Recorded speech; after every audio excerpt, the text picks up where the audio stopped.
Call an ambulance, quick, hurry. My husband, Caleb, who always made me angry, suddenly collapsed on the floor, sweating heavily. The paramedics came right away.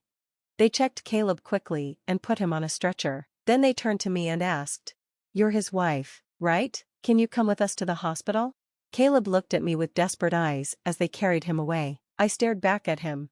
"No, I won't," I said, without hesitation. "What?" Caleb's voice sounded like he couldn't believe it. "Are you leaving me here?" "So?" I replied. "I'm not coming." "What do you mean?" "Just take care of the rest," I said, turning away. "Wait, Lydia, wait," Caleb called out. I pulled something from my pocket that I'd been carrying for days. The moment Caleb saw it, his face went even whiter. "How dare you treat me like a servant all these years? This is my revenge. I will never forgive you."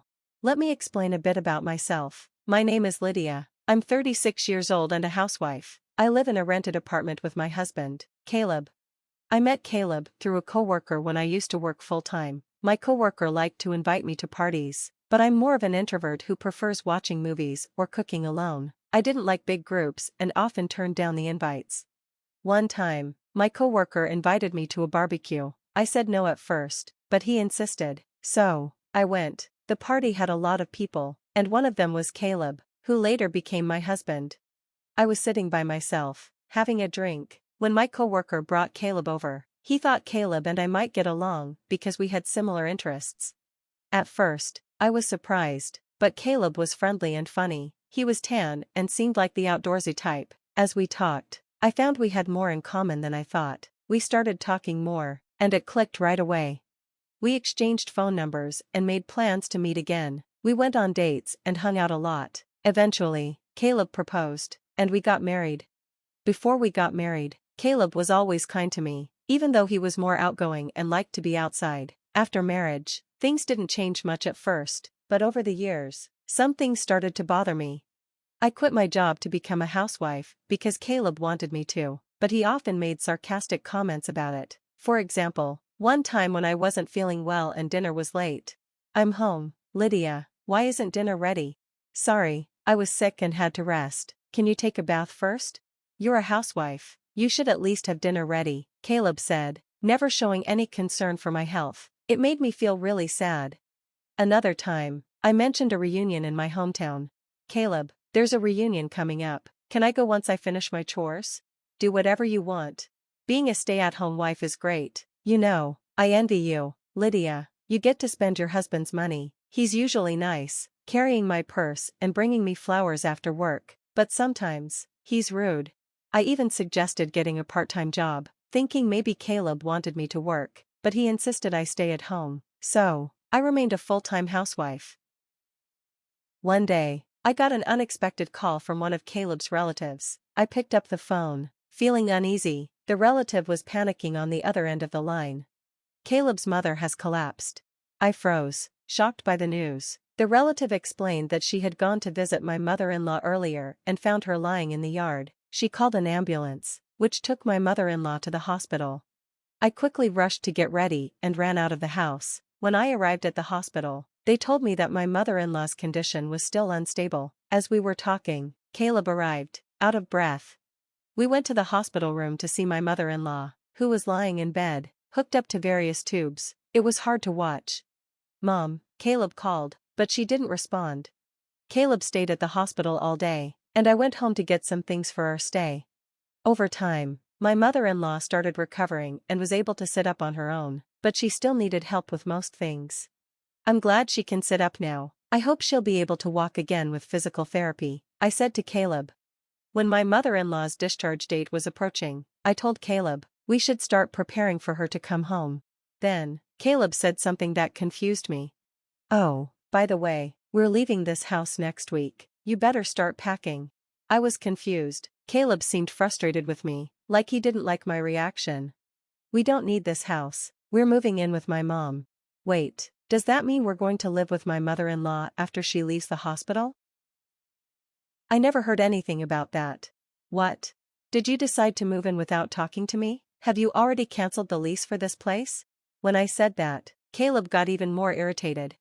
"Of course, I canceled the lease. It's the right thing for us as a family, to live together and help my mom. Don't tell me you don't want to live with her. I'm the one who works, so I won't take any complaints." He said this and walked away with a firm step. I couldn't believe Caleb was being so strict about this. He had cancelled the lease without even discussing it with me. Now, I had no choice but to move. I knew he was worried about his mom, but this was too much.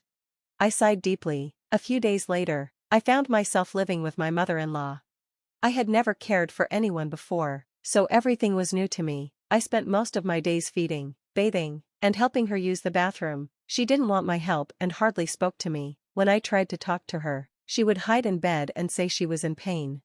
Before she got sick, my relationship with her wasn't bad. We'd sometimes share snacks from the department store. Maybe she was too weak to care for anyone else. Caleb, on the other hand, rarely came home after work. He would go out for drinks and come back in the morning. If he stayed home, he'd find some excuse to leave, and when he was home, he'd just play video games in his room. One day, I decided to talk to him while he was gaming. "I know you're busy with work and drinking with your colleagues, but can't you help me take care of your mom when you're home, or at least help with the housework?" He didn't even look up from his game. "Why are you being so naive? Housework and caregiving are your job. I'm tired from working all day." "Well, I'm almost out of coffee. Can you make me some? And clean this room, okay? Also, take these clothes to the dry cleaner. I need them by Wednesday." Caleb gave orders and threw his clothes at me. This time, I couldn't hold back and snapped. "That's enough. I've been doing everything, housework and taking care of your mom, for the past month without a break. Why can't you help a little?" Caleb slammed his game controller onto the desk, stood up, and said angrily, "How dare you talk to me like that? Who do you think is providing for you? If you have a problem, then get out, take your stuff and leave." I hesitated, then said, "I feel bad for my mom. She's going to be left all alone with no one to care for her." I couldn't say anything else. It was true that I didn't have much money saved, and I couldn't leave my mother-in-law, who couldn't do anything for herself. I held back my feelings, picked up his clothes, and left the room. After 6 months of this difficult life, my mother-in-law passed away suddenly. One morning, I went to check on her as usual, but she wasn't breathing. I called an ambulance, but it was too late. Caleb was crying, saying, "I don't know why." But I couldn't cry. I felt cold seeing Caleb cry so easily. I thought, you didn't do anything to help her. And when I realized I didn't have to care for her anymore, I felt a strange sense of relief. I felt guilty for feeling that way. Time passed quickly. After the wake and funeral, I suddenly realized 2 weeks had passed since my mother-in-law's death. It was time to sort through her things. After Caleb left for work, I started cleaning her room. I packed her favorite clothes and accessories into boxes. It didn't take long since there wasn't much. Then, I opened a cabinet next to her bed. There wasn't much inside, but on the bottom shelf was a large can. I remembered it. It was a can of assorted sweets I had given her when she was still healthy. I wondered why the can was there. I opened it, and inside, I found a letter. It was addressed to me, starting with "Dear Lydia." I quickly opened the envelope and found a message written in trembling handwriting. "Lydia, I'm sorry for making you take care of me. I was ashamed of forcing you to work for me every day. I was also ashamed of my son, Caleb. I know how badly he treated you. Lydia, you should leave him and live your life the way you want."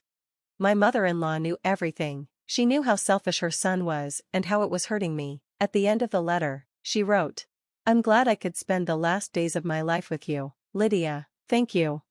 That was when I cried for the first time since she passed away. It felt like everything I had been holding in finally came out. I cried until I had no more tears left, and then I made up my mind. I was going to divorce my husband. 10 days later, after finding the letter, my husband was still treating me like a servant. "Lydia, I'm missing a sock. Where is it? And take my car to the car wash today. You've got nothing else to do, right?"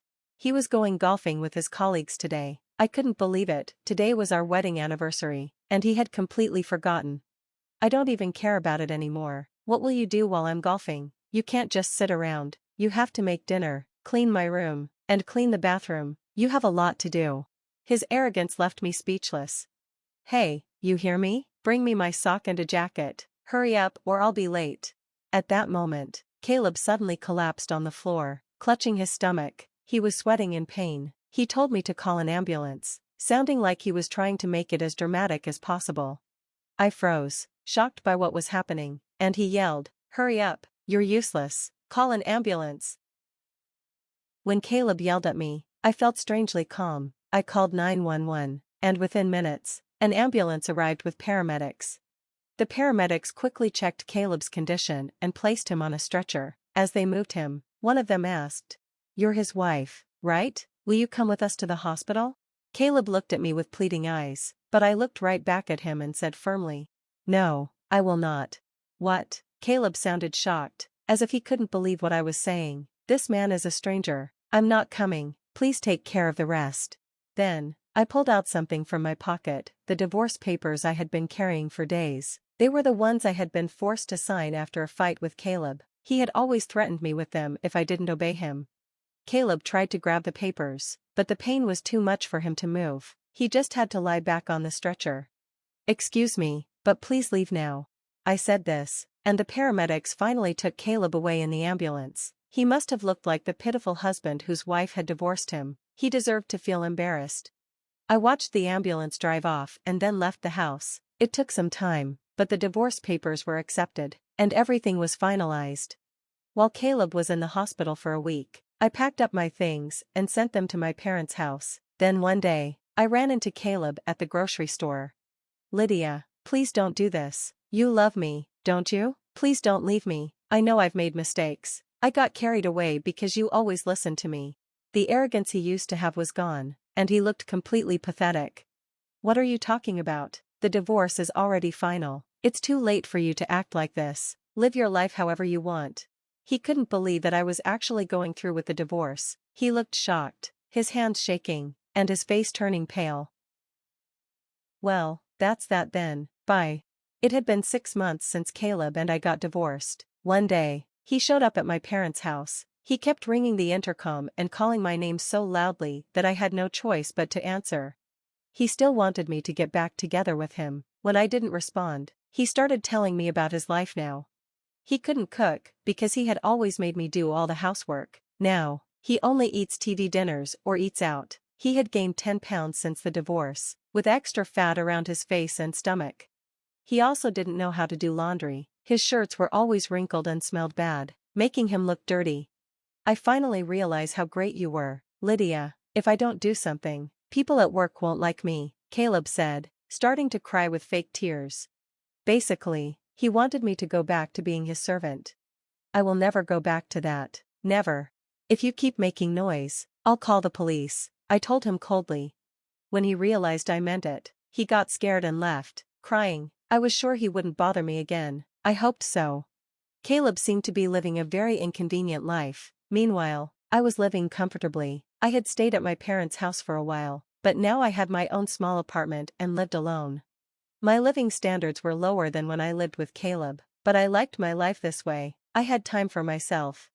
I thought it would be hard to find a job at my age, but a friend of mine knew someone who had retired, and I was able to take her place. I was so happy being able to spend my time and money on myself, without anyone telling me what to do. From now on, I want to live at my own pace. This is the start of a new chapter in my life.